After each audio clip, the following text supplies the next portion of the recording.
ഏറ്റവും പുതിയൊരു വാദം ഇറങ്ങിയിരിക്കുന്നു. കേൾക്കണം നിങ്ങളെ വാദം. ഈ നാരാപുരത്തിന് സംഘടിച്ചിട്ടുള്ള മുഴുവൻ മുസ്ലിമീങ്ങളോടും ഞാൻ ആ കാര്യം വളരെ ദുഃഖത്തോടുകൂടി പറയുകയാണ്.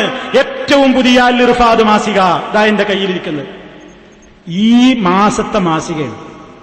ഈ സ്റ്റേജിൽ ഇത് പറയാനൊരു തൗഫീഖ് ഉണ്ടെന്നുള്ളത് അള്ളാഹു വരെ കൊണ്ട് എഴുതിച്ചതായിരിക്കും. എന്താ പറയുന്നറിയോ? ഇതുവരെ വരെ എവിടെയും പറഞ്ഞിരുന്നില്ല. അള്ളാഹിനോടും പ്രാർത്ഥിക്കാ, മറ്റുള്ളവരോടും പ്രാർത്ഥിക്കാന്നാ പറഞ്ഞിരുന്നത്. ഇപ്പൊ എന്താ പാടുന്നറിയോ? അള്ളാഹിനോട് നേരിട്ട് ചോദിക്കാനേ പാടില്ല എന്നാണ്. അള്ളാഹിനോട് ചോദിക്കാനുള്ള അധികാരം ആർക്ക് മാത്രമാണ്? അള്ളാഹുവിനോട് ചോദിക്കാനുള്ള അവകാശം ആർക്ക് മാത്രമാണ്? നബി സല്ലല്ലാഹു അലൈഹി വസല്ലമിന് മാത്രമാണ്. കേട്ടോളൂ ആ വാചകം, ശരിക്ക് ശ്രദ്ധിച്ചോ എന്റെ പ്രിയപ്പെട്ട സഹോദരന്മാരെ. ഇവരെവിടേക്കാണ് ഈ ജനങ്ങളെ കൊണ്ടുപോകുന്നത്? ബഹുമാന്യ സുഹൃത്തുക്കളെ നിങ്ങൾ ശ്രദ്ധിച്ചോളൂ ആ വാചകങ്ങൾ.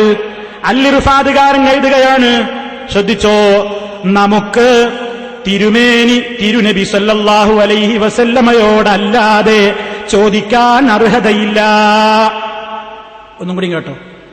നമുക്ക് തിരുനബി സല്ലല്ലാഹു അലൈഹി വസല്ലമയോടല്ലാതെ ചോദിക്കാൻ അർഹതയില്ല.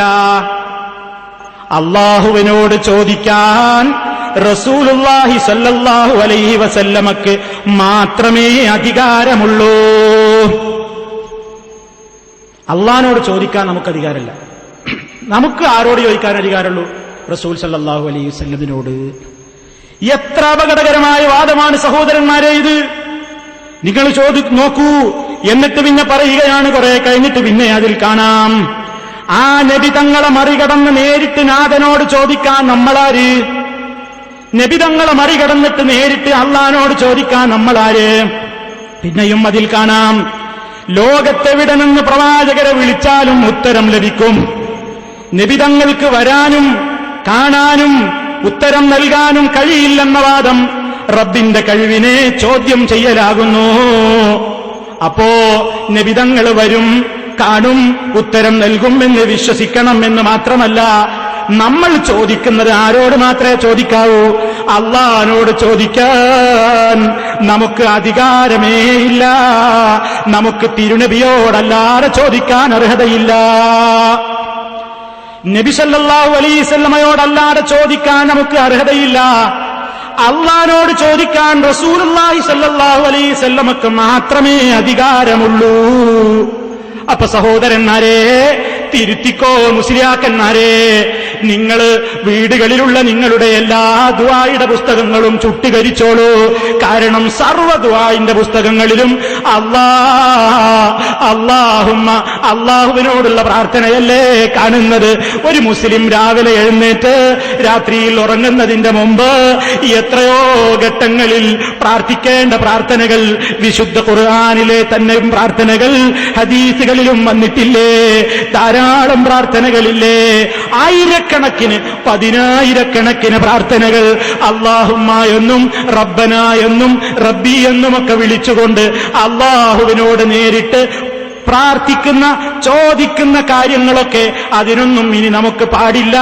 അല്ലാഹുവിനോട് ചോദിക്കാൻ റസൂലുള്ളാഹി സ്വല്ലല്ലാഹു അലൈഹി വസല്ലമിന് മാത്രമേ അധികാരമുള്ളൂ എന്ന് പറയുന്ന ഈ പോക്ക് എങ്ങോട്ടാ പോകുന്നത്? ഇനി ഇതാ ഈ ലേഖനം വന്നത് മുതൽക്ക് സർവ്വ മുസ്ലിയാക്കന്മാരോടും പറയുകയാണ്, നിങ്ങൾക്കിതിൽ വിശ്വാസമുണ്ടോ എങ്കിൽ ഇനി നാളെ നിങ്ങൾ സുബഹി നിസ്കരിക്കാൻ പോകരുത്, നാളെ നിങ്ങൾ ളുഹ്ർ നിസ്കരിക്കരുത്. കാരണം നിസ്കാരത്തിലെ പ്രാർത്ഥനകളൊക്കെയും അല്ലാഹുവിന് വേണ്ടിയല്ലേ. അല്ലാഹുമ്മ ബായിദ് ബൈനി, അല്ലാഹുവേ നീ എന്റെ പാപം പൊറുക്കണേ എന്നർത്ഥത്തിലല്ലേ അവിടെയുള്ളത്. അത്തഹിയാത്തിലിരുന്ന ആരോടാ പ്രാർത്ഥിക്കുന്നത്? ഇവരുടെ ഭാഷയനുസരിച്ച് ഇനിയിപ്പോ എന്തേ പറ്റുള്ളൂ?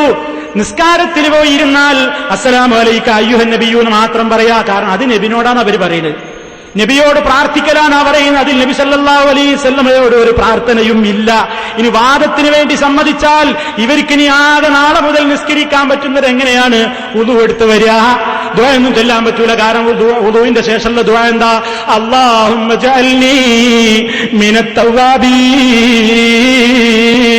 അല്ലാഹുവേ നീ എന്നെ തവാബീങ്ങളിൽ ചേർക്കണേ എന്നല്ലേ അള്ളാഹിനോട് ചോദിക്കാൻ നമുക്ക് അർഹതയില്ലല്ലോ. നബിയോടല്ലേ നമുക്ക് ചോദിക്കാൻ അർഹതയുള്ളൂ.